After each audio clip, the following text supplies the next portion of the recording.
Hello friends, welcome to KK Java Tutorials. In this video of Mockito tutorial, we'll talk about Mockito verifying method calls. So we'll understand how we can verify some method has been already called on the particular mocked object or not. That's the basically things we are going to learn in this video. So when we talk about the Mockito verifying method calls, then we can use a Mockito verify method, and there we have to pass the mocked object, uh, and this method will ensure whether a mock method was called with the required arguments or not, right? So verify is a static method within the Mockito class, and that's the reason you can either directly call by class name or statically you can import and you can use it directly. In another words, we can say that the Mockito verify method is used to confirm that a specific interactions took place or not, right? So this is all about the theory, but until unless we do not go through the practical example, we will not have a clear understanding. So let's jump into the Eclipse, and here already I have created a project, and there I can show you I have added dependency Mockito JUnit Jupyter, right? So when you want to use when you want to integrate Mockito with JUnit, right? JUnit Jupyter means JUnit 5. Then directly you can add this dependency in pom.xml, and that's it. Right? If you look into the Maven dependency, after that you'll see this much jar will be added in your class path. Right? So here in SRC main Java, I have one resource. Just I have interface with two methods, add and multiply, right? And as you know, we don't require its implementation, right, to write generators using Mockito, because how implementation should work, we can set our expectation using Mockito itself, and that's what we use basically Mockito. Now if I go to src test Java, then I have created a class with myutils test, and here I am going to write multiple test cases. There we'll see how we can use verify method of Mockito. Yeah, so let's start with the very first method connected with the test. And here when you write test method using JUnit 5, then it's not necessary to your test method should be public, right?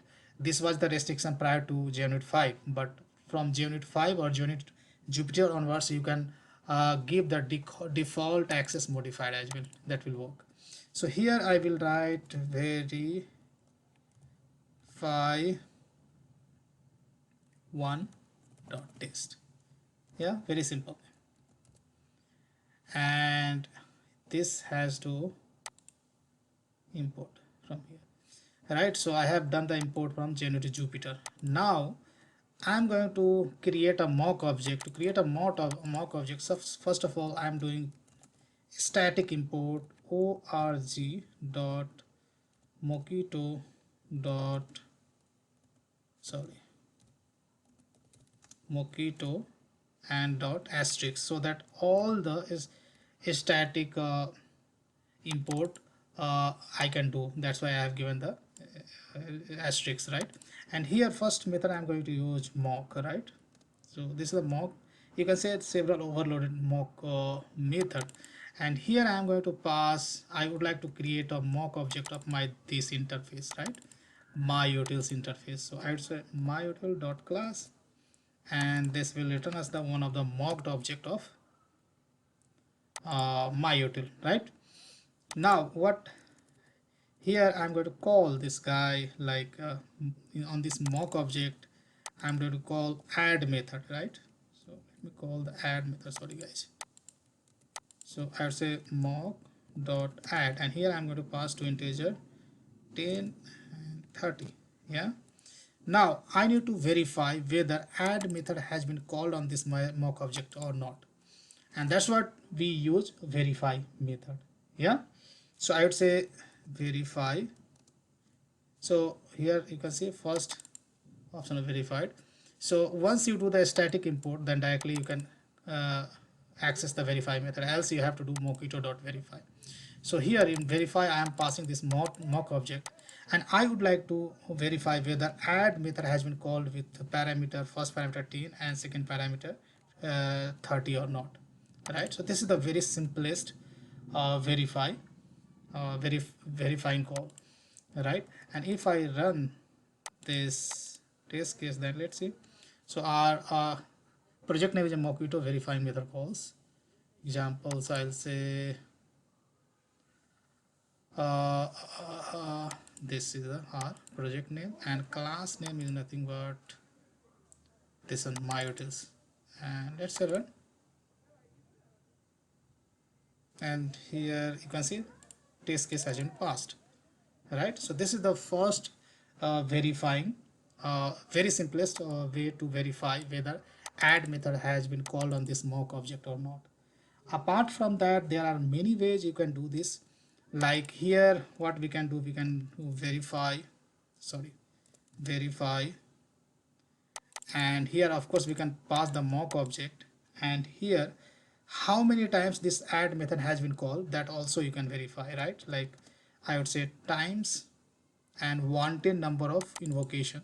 Let's say I would like to say one times this method has been called or not, that also we can verify with first parameter 10 and second parameter 20. Yeah, so this has to verify as well, because this method, right, add method has been called only once, right, with parameter 10 and 20. So if I run this, should still work.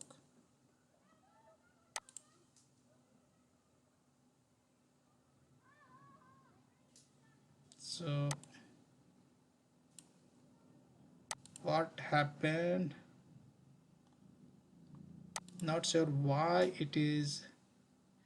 Oh, this should be 30 guys, 10 and 30, right? We had called with the parameter 10 and 30.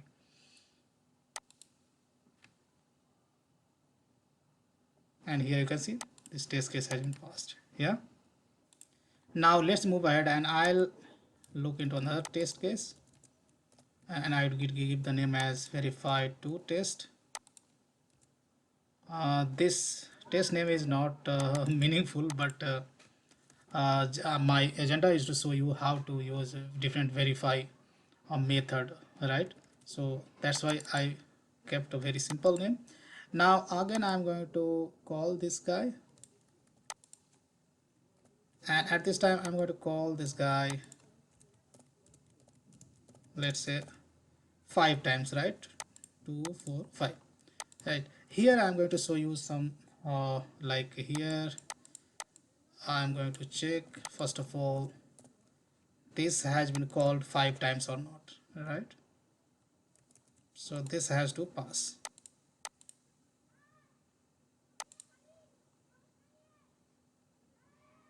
and here you can see this method has been passed, right? Apart from that, let me show you some more methods.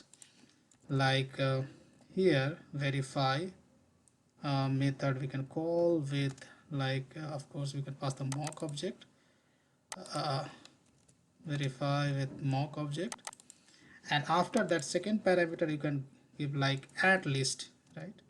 At least method, minimum number of invocation. So if I say minimum number of invocation 2, and add method with 10 and 30, right? Or so this has to pass, right? Minimum at least here it call 5 times, so minimum 2 times it is going to pass, even minimum 5 times is going to pass. But if you check for minimum 6, then this is going to be fail, right? If I run it, then this has to be passed, right?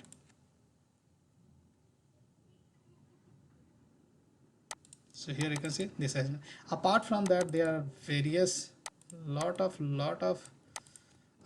methods are there, like at least. Instead of at least you can give uh, here you can see all kind of method, like at least once, you can check at least once as well, right?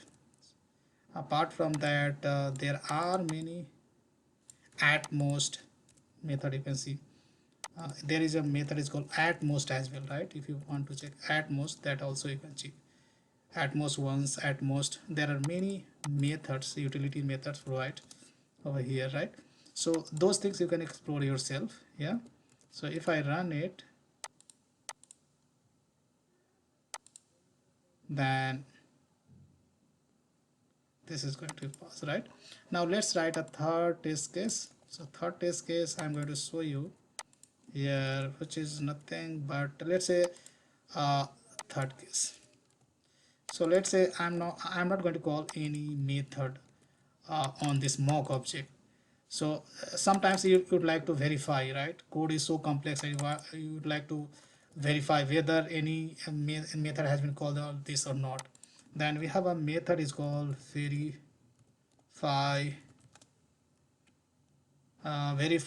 no interaction, right? And there you can pass, and good thing is that if you look into the verify no interaction, it is taking var arg. So here you can pass the 0 or many parameters, right? So let's create one more mock method of this guy, right? We can create a many mocked object of same interface or different interface, doesn't matter. So here you can have a different interfaces as well. So first I'm going to pass mock1, then you can pass mock2. So this is signifying that if any of the method has been called either on mock1 and mock2, then this test case is going to be failed, as name itself saying that verify no interactions. So it is going to verify there is where no interaction happen on these mocked object, right? So that's what this method says. So if I run it, then you'll see this case test case has been passed. Yeah, if you call this method, then this is going to be failed, right guys? So let's say I call one method, add method on mock first, then this has to be failed, because you are doing some kind of interaction with mock1 and you are checking no interaction, so it has been it has failed, right?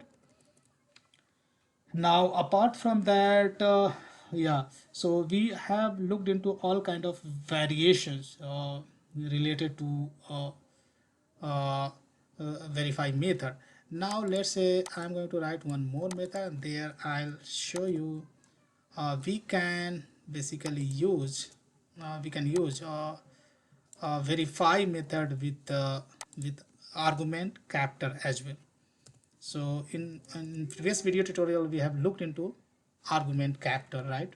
So here let me show you how we can use argument captor with verify method.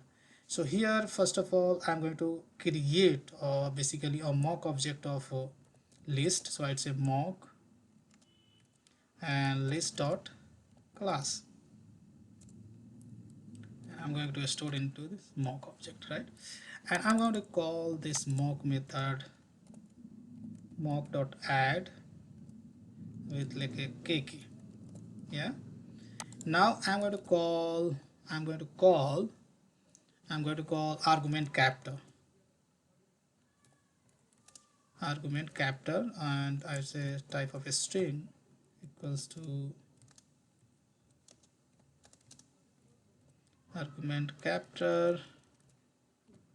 You can call for class, and here you can pass a string dot class. Yeah, now I'm going to call a verify method, right? Verify on this mockito, on this mock object, and I'll call the add method on it.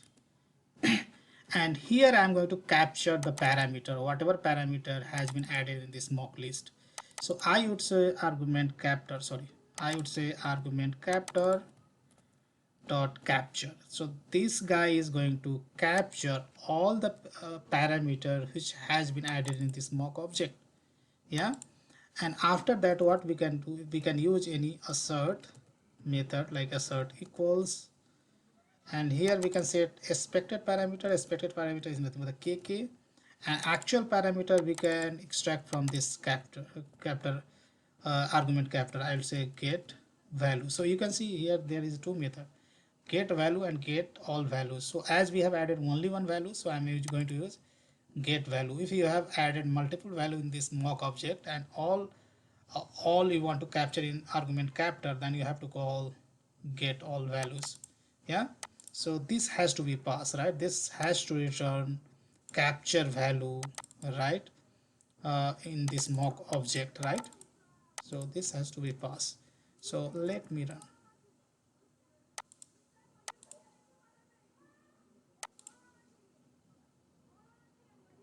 and here you can see all the test cases has been passed, right? Even last test cases which we had, I have written for the argument captor, that is also going to be passed. That means this argument captor is able to capture all the elements added in this mock object, right? And that's what this assert equals is going to be passed, right?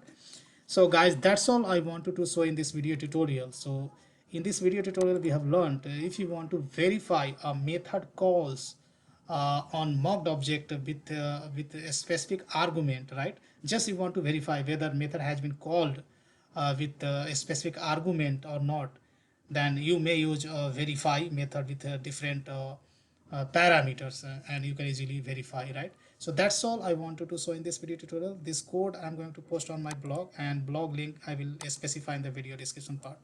Guys, big thank you for watching this video, and see you there in the next video tutorial.